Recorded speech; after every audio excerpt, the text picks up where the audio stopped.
We have this hostility to the external world because of the superstition, the myth, the absolutely unfounded theory that you yourself exist only inside your skin. Now, I want to propose another idea altogether. Billions of years ago, you were a big bang. But now you're a complicated human being. But so we define ourselves as being only that.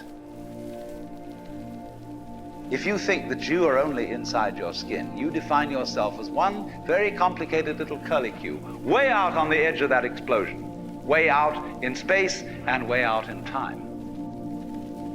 And then we cut ourselves off and don't feel that we're still the Big Bang. But you are.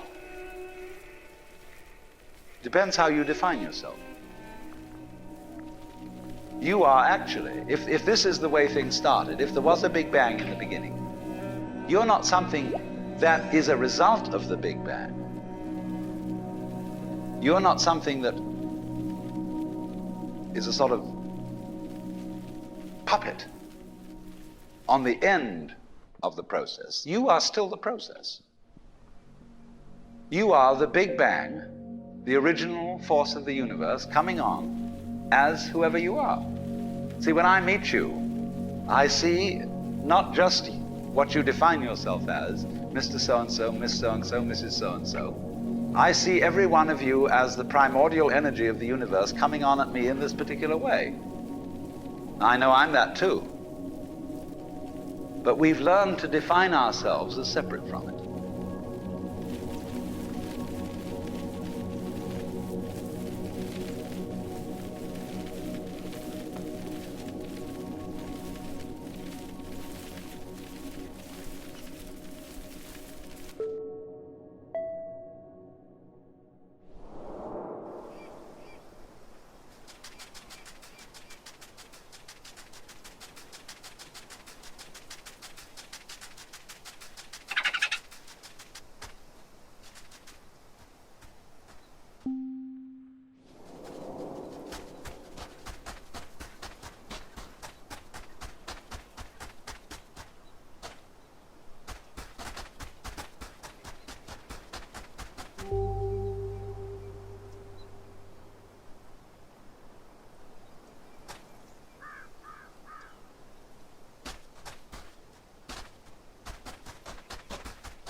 what I would call a kind of a basic problem we've got to go through first, is to understand that there are no such things as things. That is to say, separate things. That is only a way of talking. If you can understand this, you're going to have no further problems. I once asked a group of high school children, what do you mean by a thing? And first of all, they gave me all sorts of synonyms. They said it's an object, which is simply another word for a thing. It doesn't tell you anything about what you mean by a thing. And finally, a very smart girl who was in the group said a thing is a noun. And she was quite right. A noun isn't a part of nature, it's a part of speech. There are no nouns in the physical world. There are no separate things in the physical world either. See, the physical world is wiggly. The clouds, mountains, trees, people are all wiggly. And only when human beings get working at things, they build buildings in straight lines and try and make out that the world isn't really wiggly. But here are we sitting in this room all built on straight lines, but each one of us is as wiggly as all get out.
Now then,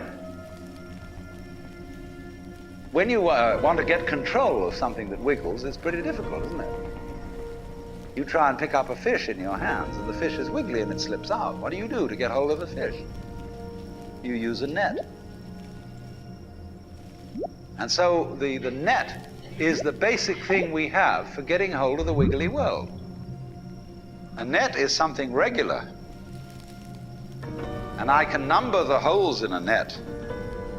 So many holes up, so many holes across. And if I can number these holes, I can count exactly where each wiggle is in terms of a hole in that net. But in order to do that, I've got to break up the wiggle into bits. I've got to call this a specific bit, and this the next bit of the wiggle, and this the next bit, and this the next bit of the wiggle. And so these bits are things which I mark out in order to talk about the wiggle, in order to measure it, and therefore in order to control it. But in nature, in fact, in the physical world, the wiggle isn't bitted. So the world doesn't come thing. You and I are all as much continuous with the physical universe as a wave is continuous with the ocean. The ocean waves, and the universe peoples. And as the wave, I wave at you and say, you! The world is waving at me with you. And saying, hi, I'm here. But the way we feel and sense our existence, being based on a myth that we are made, that we are parts, that we are things, our consciousness has been influenced so that each one of us does not feel that. We feel we have been hypnotized, literally hypnotized, by social convention into feeling and sensing that we exist only inside our skins, that we are not the original bang, but just something out on the end of it. And therefore we are scared stiff. Because my wave is going to disappear. And I'm going to die. And that would be awful.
You are a fluke. You are a separate event. And you run from the maternity ward to the crematorium, and that's it, baby. Now, why does anybody think that way? There's no reason to, because it isn't even scientific. It's just a myth. And it's invented by people who wanted to feel a certain way. They want to play a certain game. Camus said there is only really one serious philosophical question, which is whether or not to commit suicide. Should you or not commit suicide? This is a good question. Why go on? And you only go on if the game is worth the candle. Now, the universe has been going on for an incredible long time. And so really, a satisfactory theory of the universe has to be one that's worth betting on. That's it seems to me, absolutely elementary common sense. If you make a theory of the universe which isn't worth betting on, why bother? Just commit suicide. But if you want to go on playing the game, you've got to have an optimal theory for playing the game.